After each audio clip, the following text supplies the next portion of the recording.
All righty. Hello, everyone. Howdy. Welcome. Thank you for joining us today. My name is Brian. I am here with Arryved, and I am super excited to go over some exciting stuff with you today. First off, a huge thank you and a huge shout out to Andrew and Craft Beer Professionals for hosting us today. Glad to be here and glad to kind of go over a little bit of what we've learned in the last couple days. Before we dive into the topic for today, I did want to introduce myself.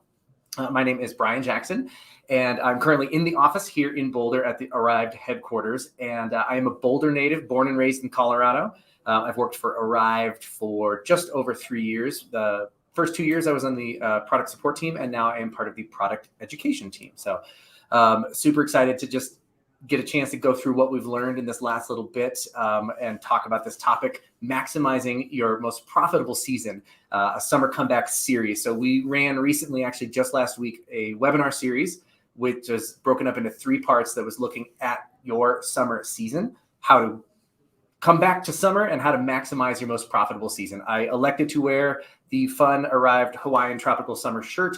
What you can't see just outside the window is that it is the farthest thing from sunny or summery here in Colorado today. We're at the tail end of like 3.5 days of like the coldest spring rain, and we even had snow last week. So I'm willing the sun, I'm willing the summer season by starting with my very comfortable Hawaiian shirt. So hopefully that'll work out for everybody. But going back to the topic that we were talking about, we had the good fortune of working with 7 different establishments, and we got to hear from them and really pick their brain and learn about their experience and use their expertise, what it's like to try and ramp up for summer. So it was great to hear from folks from all different areas of the country, different business models, different business concepts, completely different business sizes, and hear straight from them, from the experts, what they're doing and what has worked and not worked for them in the past, and what they're doing to find customers, enhancing their guest experience, and building up that community. So I'll give my best little recap of what these 3 webinars were all about.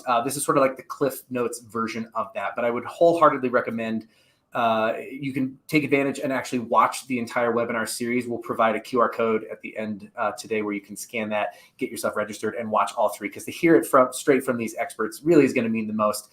Everybody was really phenomenal. So that series, again, broken up into 3 parts. Part 1 was how to spark community interest and attract newcomers. And that featured Chris from Denver Distillery, Eric from Sing Sing Kill Brewery, and Kirby from Fitzhugh Brewing.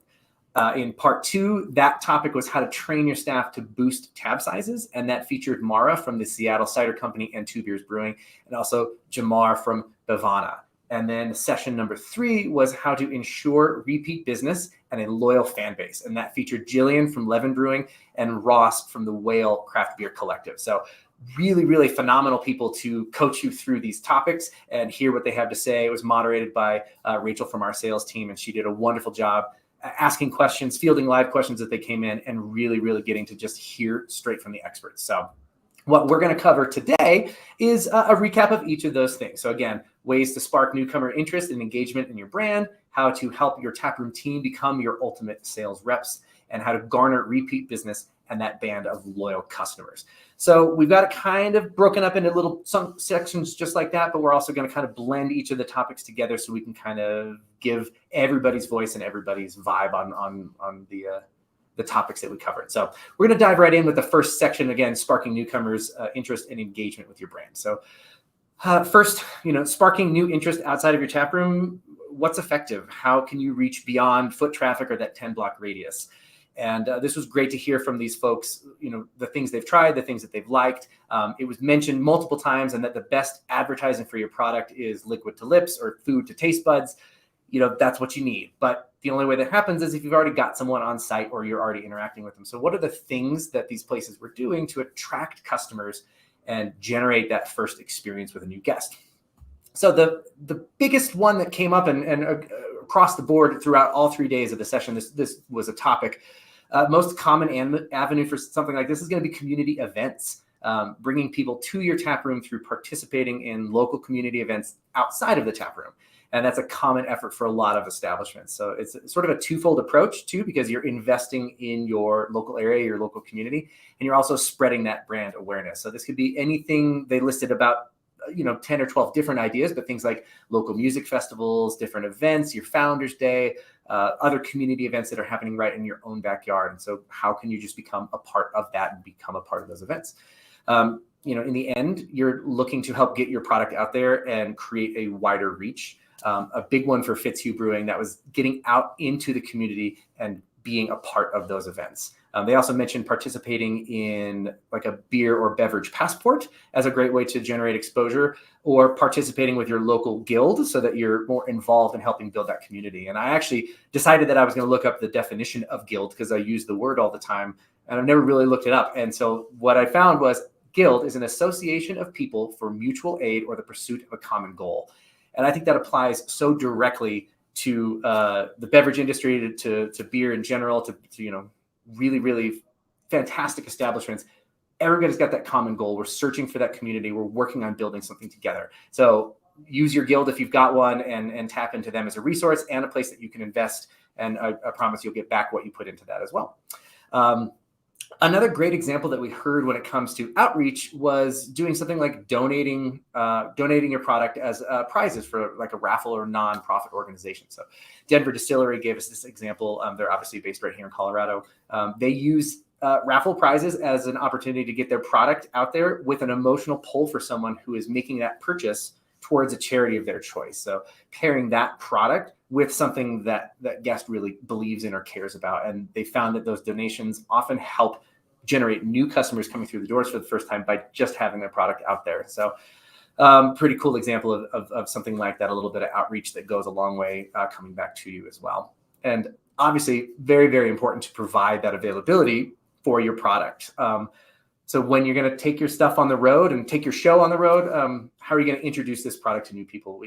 Obviously it's important to know what your demographic is. Who are your people and where are they going to be? So keeping that in mind as like the foundation for your efforts when you're spending that time and resources effectively, so that you can get the most out of what you're doing. Find your people, figure out what it is that they're doing, and be there alongside them. So the next element when it comes to sparking interest and finding new customers, if you're out there, outreach, going out places, the next trick is to bring them actually to you. So what can you do to gather people back at your establishment?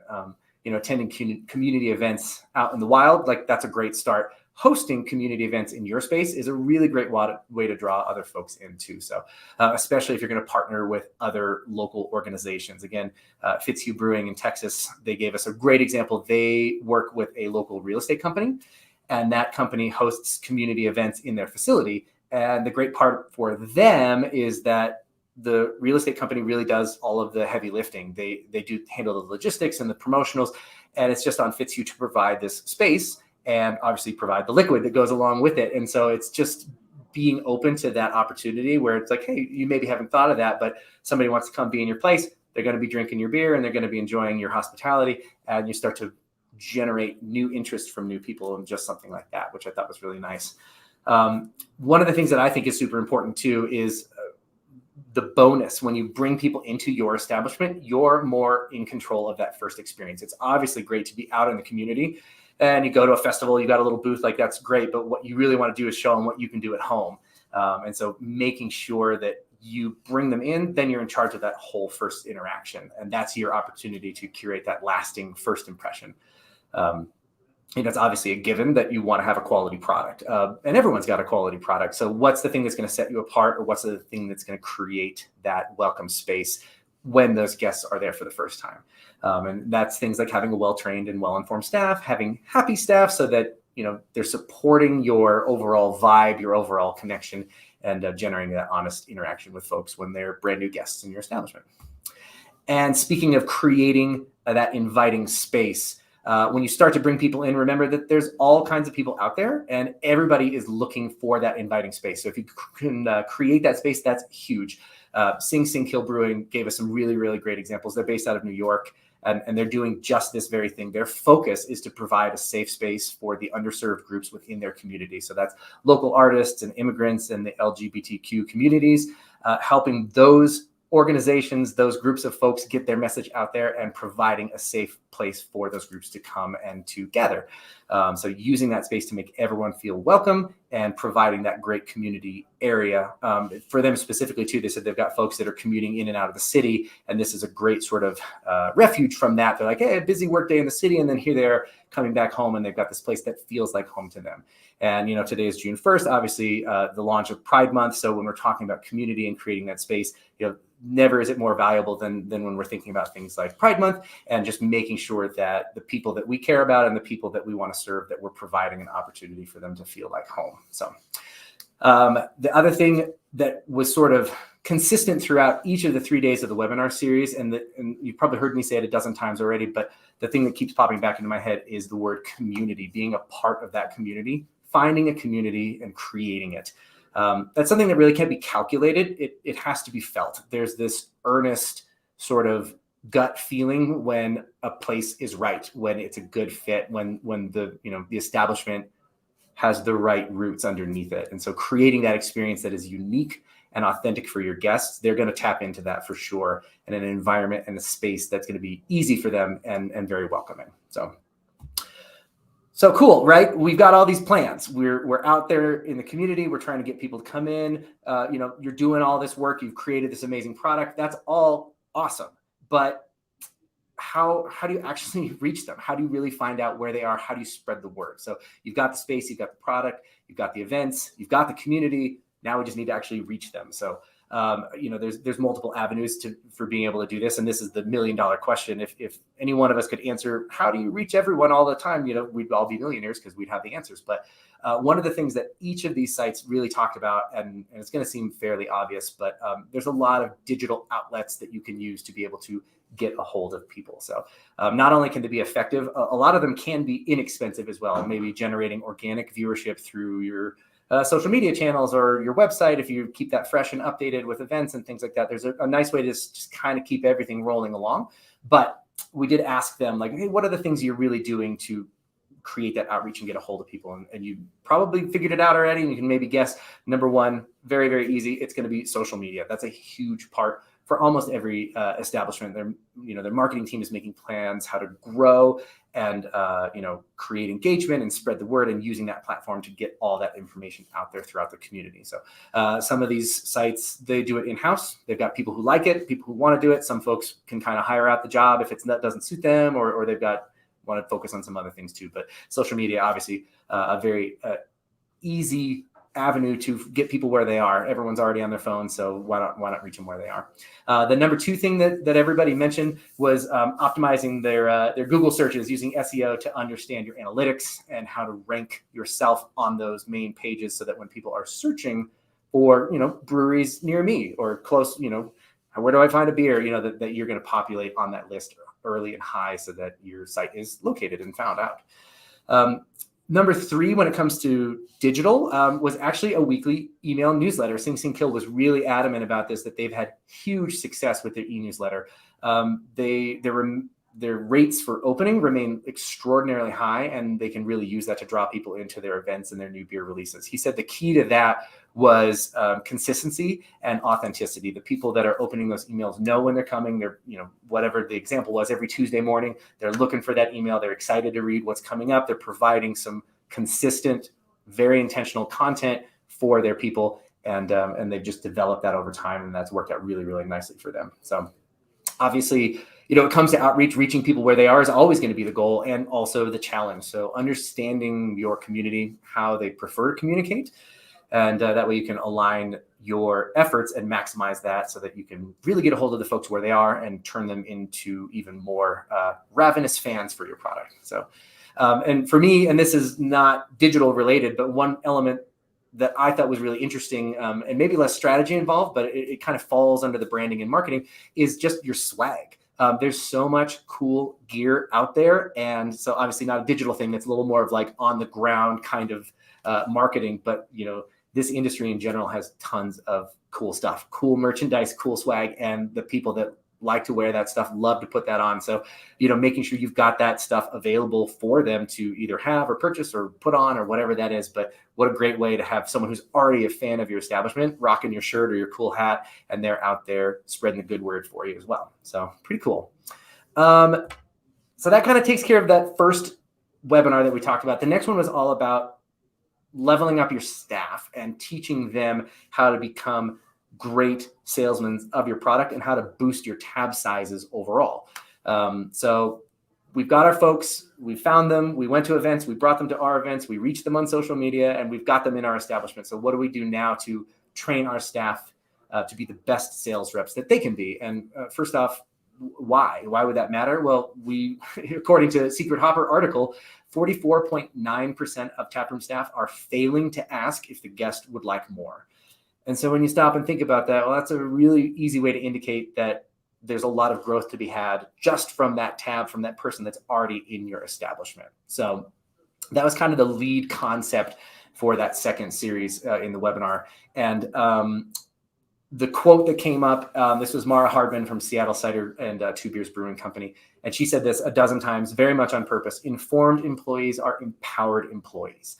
And here's why. When you do that, you're increasing transparency between you and your staff, and increasing their knowledge helps them with buy-in.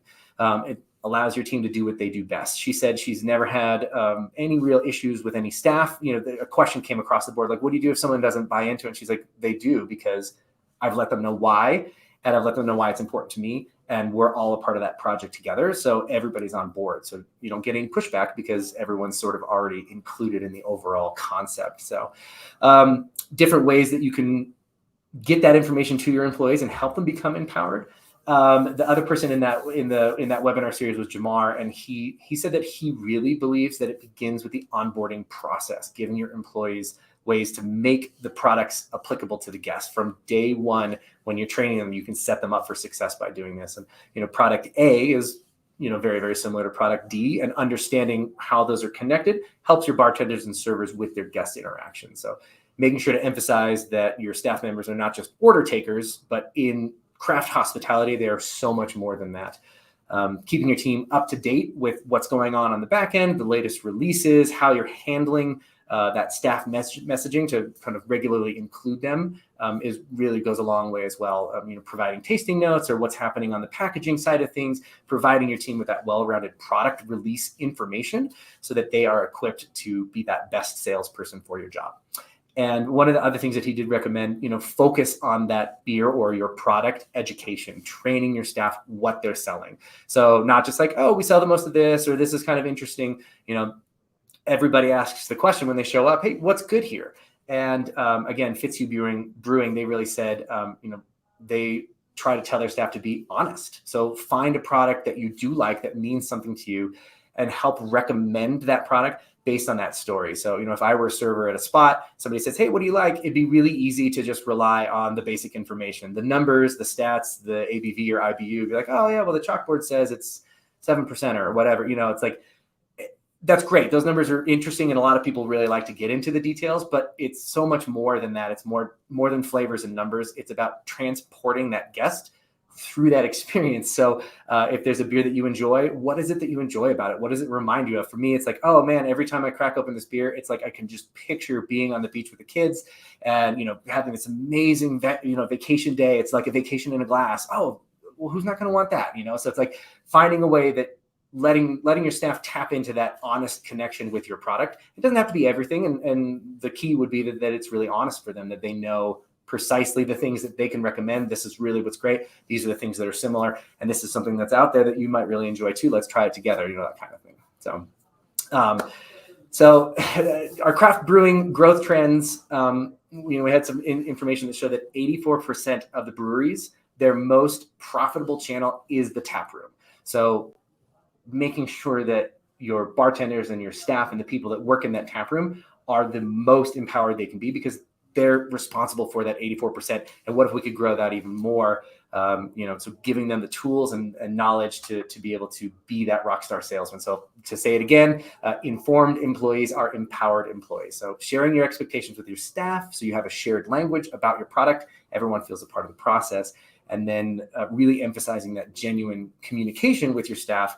And that's going to increase buy-in, it's going to increase their knowledge, and it's going to increase their engagement. And that's a win for you. That's a win for your staff. It's definitely a win for your guests as well.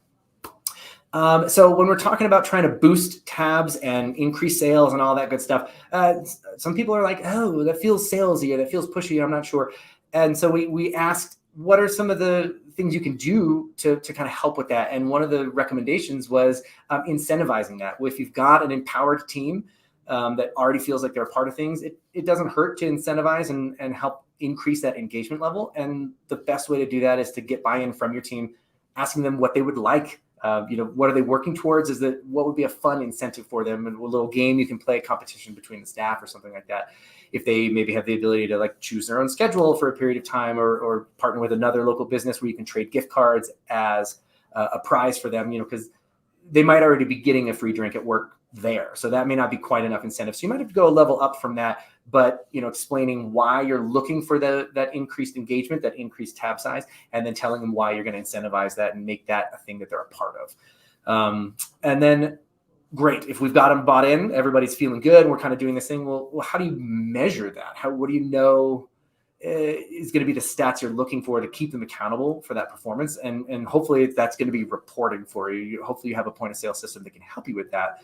But the data that is going to be shown is going to really inform you what your team is doing, and things like what are your peak times, when are you busy and when are you slow, who's your highest performer, and what is it that they're doing, and what can we learn from them. Being able to pull reports and digest that, take in that analytics and see what those detailed bits of information are, so that you can make calculated decisions about how to take advantage of that, what's working, what's not, and how do we maximize from there.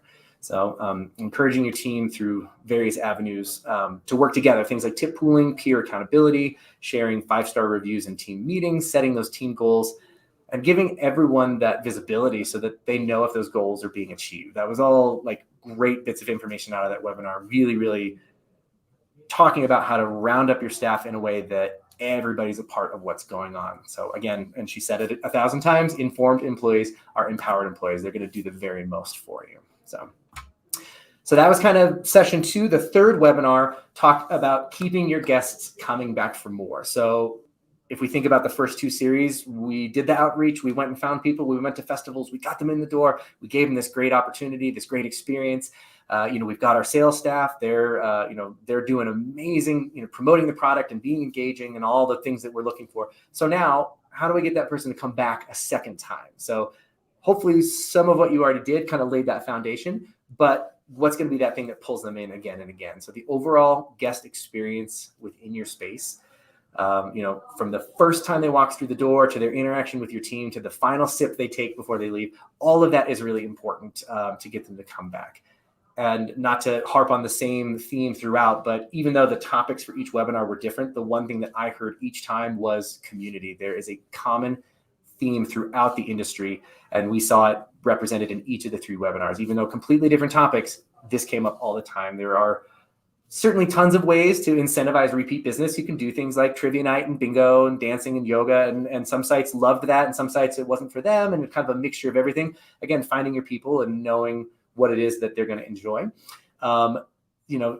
Building out that fan base through activities or events like that can really, really work. You can also do something like a loyalty program or a mug club that's going to give those people even a little bit more incentive. All great ideas. But in the end, it's the community. And that's not just something that you have, it's something that you build. So investing in those people, and they're going to invest in you. A really wonderful example that came up in the 3rd webinar, they talked about what happened during COVID. And, it was this big mystery for everyone. How is this going to go? And time after time, she said, folks had their fridge full of our beer, but they kept coming back and kept helping support us because they knew that was the thing that we needed. And it was because they'd established this amazing community that they'd invested in, and that community wanted to invest back in them. The example of a snowball, right? You kind of pack the snowball nice and tight, and you start pushing it, and it just gathers more and more snow and more, and it becomes a sort of self-sustaining thing over time. As long as you got it packed nice and tight at the beginning, and you get that really strong investment up front. So, creating that community space, creating that genuine connection, and that memorable experience for people, letting them become a part of something that's bigger, and make that experience easy for them. Meet them where they are and make it an enjoyable time at your establishment. So one of the things that does that is the vibe, the look and the feel of your space. What is it, how does it fit? Does it belong in the right, are you in the right building for the right thing and all that?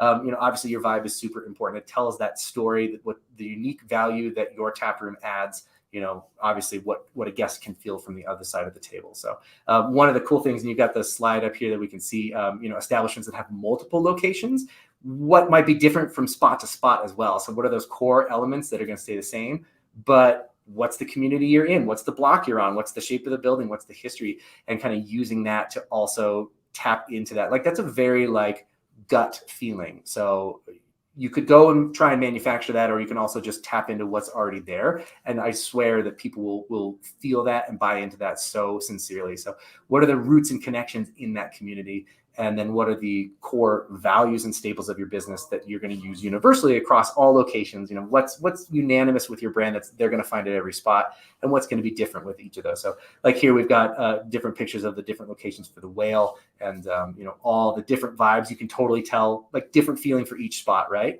Or another example is a place like Highwire Brewing. So, keeping some of the things that are consistent throughout. What are those common threads? And then what is also unique about each individual location, and how can you kind of tap into that and get the most out of that as well? So your guests, your people, we want to make sure that we're fostering that repeat business. When it comes to you and your team, it really kind of boils down to customer service, right? You can have comfy couches or really cool doors or cool artwork, but it's really going to be that human interaction that's going to make the biggest impact. So talking with your team and your staff and defining what your goal is. And Jillian, who's one of the owners at Levin Brewing in Florida, she really highlighted her belief in emotional loyalty versus transactional loyalty. So what does that mean? She gave a really nice explanation of it. Transactional loyalty would be something like your ABC liquor store or Total Wine and Beverage, where you make X amount of purchases and you earn X amount of points, and then you go back because you have points. So you return there because you have a point balance that you want to cash in. That's fine. But what she said made the biggest difference is that emotional loyalty, making sure that her servers, staff, and bartenders make those guests feel welcome, feel like they're at home, and feel like they're a part of something. So that foundation of their operation creates that lasting experience that can help bring back those guests regularly. And then you continue to build off that and you increase that engagement. They then took that a level further and implemented a mug club. And she said, and it was very, very cute, she's found her people, and that they have given her a fanatical investment back into her business. She couldn't talk enough about how amazing those folks are. We'll talk about it in the next slide as well. So the quality of product that you offer obviously plays a really, really important part. But she also did mention, she's like, we have a Pilsner and they have a Pilsner and they have a Pilsner too. So what is it that's going to separate your Pilsner from their Pilsner? Well, maybe it's not the Pilsner, maybe it's something else. Maybe it's the person that served it or the environment that they enjoyed it in. So, using all of that to enhance that overall guest experience and making sure that you also have variety of product to give them more experience. You want them to keep coming back and trying new things. What is your rotation of different offerings? Are you always turning out something new so that they're like, oh, I don't want to miss out on that? You certainly don't want to have FOMO when it comes to delicious beer that's being tapped. So, making it known, hey, this is a quick limited thing, or we've got this, everything's kind of going really fast. So you guys got to get back here all the time. Oh, sure. Well, who doesn't want to go more often and hang out at an awesome brewery? So kind of combining all of those factors, focusing on your staff, giving them all the tools, understanding the value of that. You're right on the right track to creating that phenomenal experience for every customer that walks through your door, or like in some of these cases, multiple doors, multiple locations. But you want to continue your guest engagement throughout the year. Well, what are some ways to do that, right? We're working on trying to get people to just come back again and again, but maybe we need a little more systematic approach to that as well. So a couple strong examples that we learned out of this webinar. Obviously, the loyalty program is a great way to incentivize that. Also, beer collaborations. One other thing that people talked about was scheduled events. There's obviously seasonal things that happen, getting that information out there so that folks know when and where they need to be tuning in, showing up at your establishment. When it comes to the loyalty program, and again, we'll go back to Levin Brewing to kind of use them as a great example. They tapped into this loyalty program using this mug club, and depending on your state, that might be a deciding factor on how you can kind of use a loyalty program. But for them, that mug club was a great way to generate buzz and a sense of exclusivity for those that were interested in joining. Levin does a great job starting with sort of the basic beer education. They make their people, no, they don't make them, but they allow their people to be a part of the process, to understand what's going into those beers that are being made. And then they kind of take that one level further and they do fun things just with the Mug Club. Some, they're going to travel around. They actually did a thing where they chartered a bus and they're going to take a trip down to Savannah, Georgia for the summer. And they're going to tour the city and find all the different places that have their beer on tap and experience it, around the whole block there. The success of their Mug Club, she said, it absolutely, without a doubt, is the people, talking about being genuine and thankful for the community that she has found. And those people love her brand and love what's going on. So it's really this thing that kind of just builds on itself. We actually pulled an example off their Facebook page just because I thought it was such a perfect, description of how this Mug Club behaves. Here's the bit of the post, and I'll just read it. It says, day 1587. Yesterday at the Mug Club, drank around the world, and we all found our way back to the bus. Some of us left with cats, others left with a new appreciation of the World Showcase, and the last of us left everyone else with the reassurance that we indeed do know all the words to living on a prayer. So super fun. Obviously, that's just everybody enjoying being a part of something that's a little bit bigger than just one person or one thing that's going on. So the other thing when talking about, repeat business throughout the year, are collaborations a great way to re-engage and reconnect because there's new things happening all the time. The Whale really talked about this as a focus for them for sure. They do about 20 to 30 collaborations throughout the year from brands all over the place. And they said it creates a gathering of like-minded people, and they're constantly rotating the taps to bring in the latest and greatest. So keeping those offerings fresh. Hey, we've got a new combination with this brewery, or we're doing this over here. Let's check it out. And then that sort of symbiotic relationship too, where it's that effort outward also is then fed back to their location. So they get to spread the love out to other locations, and in turn, it all comes back as well. And everybody's just out there kind of helping beef up and hold up the industry even stronger. And again, really pushing for that community feel across the industry, which is great. So that brings me to kind of the end of each of the 3 webinars exclusively. So let's talk about really quickly, just a recap. Our webinar series, the summer comeback series, and how to get things up and running, ways to spark newcomers' interest and engagement. And that's going to be things like community events in and outside of the tap room, collaborating with local businesses, helping include that safe space and that inclusive area for all voices to be heard, using digital avenues to spread the word about what you're doing, social media, SEOs, and e-newsletters. The other part was helping your tap room people become your ultimate sales reps. So remembering, again, informed employees are empowered employees, starting all the way with the onboarding process and bringing them all the way through so that they feel included in a part of what's happening. They feel informed and empowered to be out there and represent the brand in a way that suits you. And then the last is how to garner that repeat business with loyal customers. So creating that comfortable space, creating those vibes, and that customer service that is going to create the desire for guests to come back, and obviously having a quality product to go along with it. And then keeping guests coming back in again and again throughout things like loyalty programs, collaborations, scheduled events, and just making sure that there's always something new and fresh and exciting, out there for your people to enjoy. So I'm going to pop up this QR code. This is an opportunity if you want to scan that code.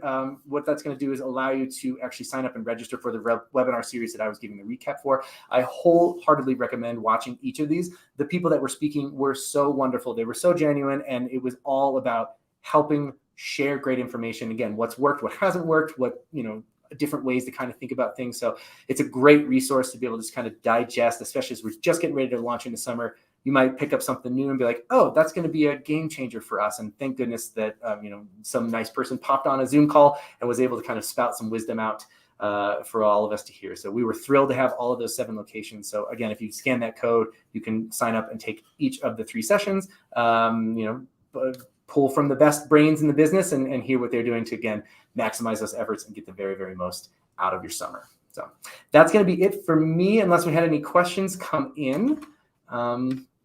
Let me see if I can answer any of these here. I gotta find my screen. That's behind my other screen. I can't see. I'm gonna do this. Here we go.